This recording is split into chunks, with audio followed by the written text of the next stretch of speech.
Hi everybody. I look forward to all the interviews, but I'm particularly looking forward to this one because he's a splendid fellow. We've done a few things together, social things, leisure things, which we're going to talk about. Comedian, writer, multiple #1 artist. He does not shy away from controversy or debate. He is the splendid David Baddiel.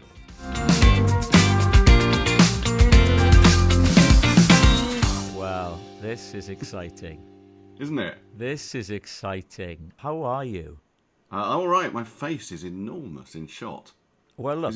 Let me give you a little bit of direction, if you don't mind. What you're doing, a little bit like a government minister who's having to explain shortcomings in his department. You're looking at the screen rather than at the. Now, if you can manage to do that, that's lovely. Thank you. Oh, God, if only you'd been there at the start of my career in showbiz, Rob. I could have saved you a couple of months. You're on tour. I'm on tour. How are you finding it after such a big gap? I think it was strange because I started this tour, Trolls Not the Dolls, which is about the rage and madness and craziness of social media. I use basically my Twitter timeline as a kind of, diary stroke material thing to bounce off to talk about many, many things, but mainly how angry people get about jokes these days. I did a few warm-ups in a small venue in North Finchley. Made it feel like, it's more relevant than ever. Because actually I think what happened during lockdown was that social media's intensified its grip, if anything, on the way we think, for good and very much bad. And so it doesn't feel like, oh God, this is incredibly not important anymore. It sort of feels that I should still be saying it. I think you and I share an exasperation and maybe bewilderment at the amount of anger and rage that is out there. Where we differ is that you acknowledge it and confront it. I don't get much abuse, but I get some. I save them all. I screenshot them, and I'll do something with them one day. They're very funny. I send them to my oldest son, and he texts back, well, he has got a point. No, I've not had that from my son. I think I would have it from my son. My son is quite a big figure in my show because it's like living with a troll. With my son, it really is. It's absolutely extraordinary. I use a screen in my show to show mainly tweets that I've done and responses to them, whatever. But I also just put in bits from my life. So I show a picture of him where he looks very, very sweet. But unfortunately, that's 11 years ago. And then I show a picture of him now, and I say that's what he looks like now, a member of the Serbian fucking mafia. And he's terrifying. He's really, really funny. How old is he now? Well, he's 16, nearly 17. When did the change occur? That's such a good question. How old are your children?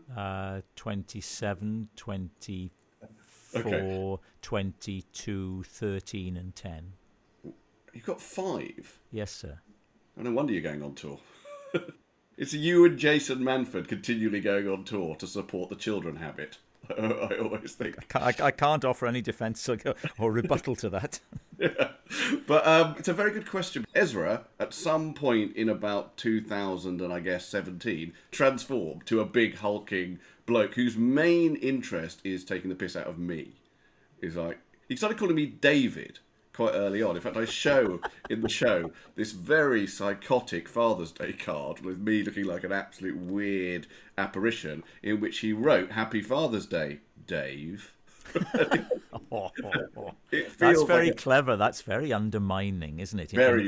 In a very clever, he's in control kind of way. Yeah. I haven't seen this show yet, but the previous one, My Family, Not the Sitcom, I was blown away by it. It was so good. You've got, it seems to me, your own thing going on, these sort of confessional, fact-driven, personal, but speaking to bigger truths shows going on. I can't think of anybody else who does those. I may be missing some notables. How did you stumble upon that style? Well, firstly, I'd like to say thank you. Not just what you said, but you were one of the first notables yourself to understand and boost what I was doing with My Family, Not the Sitcom, because you came and saw it. I mean, it really was quite early on. You know, that was really, really helpful to me because it is a complicated thing to do, these kind of shows, particularly that one, which for anyone who doesn't know, is a show about my dad's dementia, but actually primarily about my late mum's sex life and the fact that she had an affair with a golfing memorabilia salesman, which kind of defined her life and ours because she turned our entire house over to golfing memorabilia. I hate to use that phrase, well, you couldn't write it, or if you wrote it, they wouldn't believe. But it's astonishing, and the honesty in there was bracing.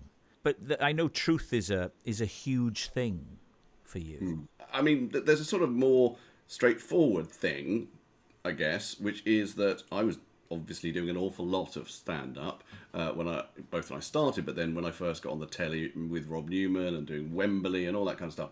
And I was probably doing it for about 12 years, and then I stopped. And I stopped doing it because I had children, because I wanted to do other stuff, but also because I was sort of exhausted. And as you'll know, it sort of like can burn you out a lot to do that all the time. And when I came back to doing it, which was sort of 2013, and I did a show about fame, which was the first one of those shows that you're talking about that sort of really dig into a subject and are deeply personal and aren't just like, and now I've thought of something else funny. I sort of, for want of a better word, I think it was to do with wanting to find an age appropriate, it sounds very dull that, but I think it was, way of doing stand-up, because I thought I'm now hitting 50, that at the time, I don't think I can just come back and do patter. Right. I mean, that is to be very unfair, I would say, to my own previous stand-up. It wasn't just patter, but it was basically just, I've thought of something funny, now I've thought of something else funny, I'm going to crowbar them together in a monologue, right? And that's fine, it can be great. But I sort of felt, I think, and this is a terrible thing to say, particularly in Britain, but I sort of think of myself as to some extent an intellectual. Right, and you get people will troll me for that. Like, he called himself an intellectual. It's just, if this was France, I'd get away with that. But that is how I think of myself, as well as a comedian. I don't think those things are incompatible. I mean, actually, what happened was with Fame, I hadn't even planned it as a stand-up show. I did it at a sort of TED Talk style event called 5x15. There was a 15-minute version of that I did as a talk in this very intellectual thing that mainly authors do, and it was about the madness of fame. Really, it was about how. And you'll know about this, there's a version of you out there that is not you. And for someone like me who is obsessed with truth, that's deeply disorientating. And so it was a sort of talk about that. And I sort of imagined it as like, well, it'll have some jokes, but mainly it'll just be thoughtful.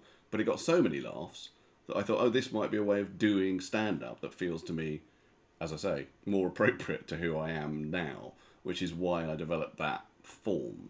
Did the one about your mum, did that cause any ripples within your family? My brother, Ivor, he came round and said, look, I know, because I told him I was going to do the show, we could talk for 2 hours, he said, about this, but just tell me, are you going to do this? And I said, yes. And I think it's Evelyn Waugh or someone who talks about the sliver of ice. Is it Evelyn Waugh? In the writer's heart. That was a sort of moment of that, because I know I want to talk about this, and I just have to. But the good thing was, on the first night, I came out afterwards for a Q&A, which I used to do as an encore for that show, because people were very fascinated to hear more. Yeah. And a lot of hands went up. I could sort of see Michael Billington's hand go up, and I thought, okay, I said, I'm going to ignore all the important people. I just want to know what my brother thinks, because Ivor was there. And I was worried. And he said, I loved it. And then he said, I loved it because it felt like she was in the room. Oh. And that is the key thing, because I think psychologically, because my mum died very suddenly, that show was about extending the life of my mother. And you can only do that by being absurdly honest about someone. I found it not like anything I'd seen before. And, if this is a compliment, it made me think, what have I been doing with my time? Just in terms of what you can do on a stage. It made you think, no, try and think outside the boundaries. So here's what's going to surprise people. I said in my introduction, which you'll have to wait until this goes out to enjoy, I said that you and I, we've been to some things together. And here's what will surprise people. You and me going to the O2 to see Neil Diamond.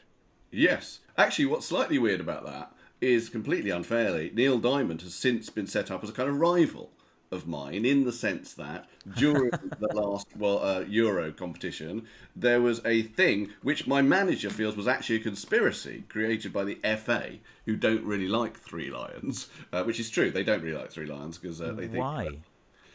it's hard to say. I think it's because the notion, misinterpreted by many people, that football's coming home means that England, as it were, own football and that we are the homeland of football, which historically is the case. We were the first one to ratify the rules of the game.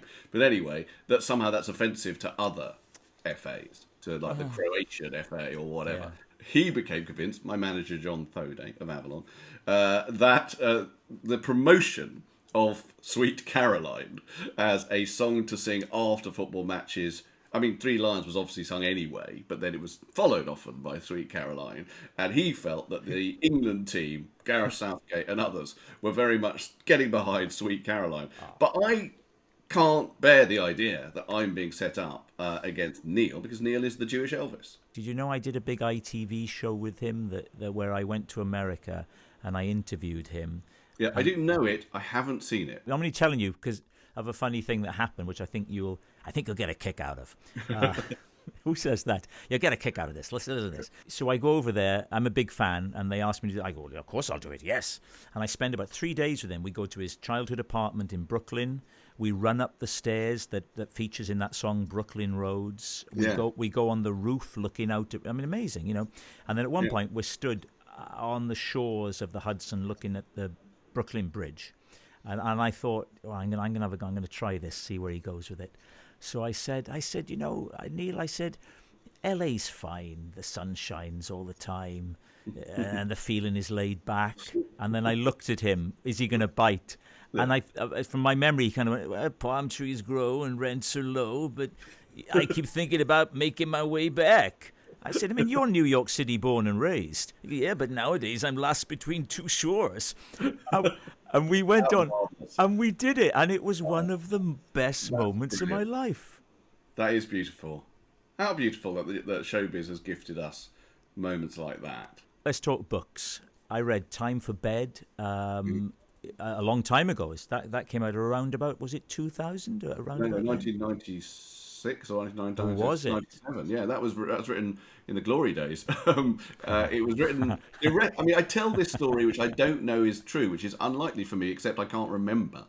Which is that I was touring with Rob Newman. He became very obsessed with rivalry with me as time went on, and we became more well known. And I tried not to react to that, but I remember once him just announcing out of nowhere to a journalist that he was writing a novel. And the journalist turned to me and said, "Are you writing a novel?" And me saying, "Yes." And that wasn't true. Very unusual for me. And then I got offered, like, publishers would say, "Oh, because we were very big at the time, can we publish it?" So I thought I'd better write one then. And that was Time for Bed. But you're also writing children's books. What do you get? What do you get from it? A very simple answer to the question that I do sometimes get of, like, you do so many things, is, for me, it's only one thing. Yes, it's exactly. Storytelling in various different forms. So whether I'm doing a show, a hard-hitting show about social media, or a children's book, or indeed a documentary about my dad's dementia, these are all very different things. But for me, they're all one thing, which is stories. I think with books, especially posh literary books, some of which I've written, you don't have a direct sense of your audience response because there's so many gatekeepers. Yes. But no one buys from my children's books because they've read a good review in The Guardian. It's the kid likes it or they don't. So the new book is about fame, and tell us about that. In this particular one, the child absolutely doesn't. Still, he's sort of like me when I was 30. Doesn't think he could ever be famous. Feels like it's a different world. Is aware that the children around him don't think that, and they feel that they are very starry and special and whatever. And then a documentary team, rather like Educating Yorkshire, but in my story called School Days with a Z, comes and does a fly-on-the-wall documentary within his school, and he becomes famous as a result. And then it's a sort of moral lesson, a little, tale of the ups and downs and the price of fame or whatever. But it's not completely saying, oh, fame's terrible. There's a lot of joy and fun in it for Billy as well. And when you're writing them now, do you have one eye, or is this a little cynical, do you have one eye on a TV or film or theatre adaptation? Is that somewhere in your mind? I don't think when I write it, because I think when I write a story, I totally think what is the best. You know, I feel I have a tuning fork inside me for narrative. So far, I've had theatrical adaptations of my books, but so far I haven't had any TV adaptations of my children's books. And if you're listening, TV or film commissioners, that's wrong. It's inherited. It's a very basic thing. It's wrong. All right, well, listen, it's been lovely. Thanks so much for doing this, David. A real pleasure. A real pleasure. Absolute joy, Rob. Thank you very much. And come and see the show at some point, I believe. I don't know if you're not on tour, come and see it in London. I am coming to see it, but you will have to sit through mine in return. I will. All right. And what you sing during yours. So. Yes, I do. Good. I'll look forward to that. All right. All the best, my friend. Cheers. Thanks a lot, Rob. Cheers.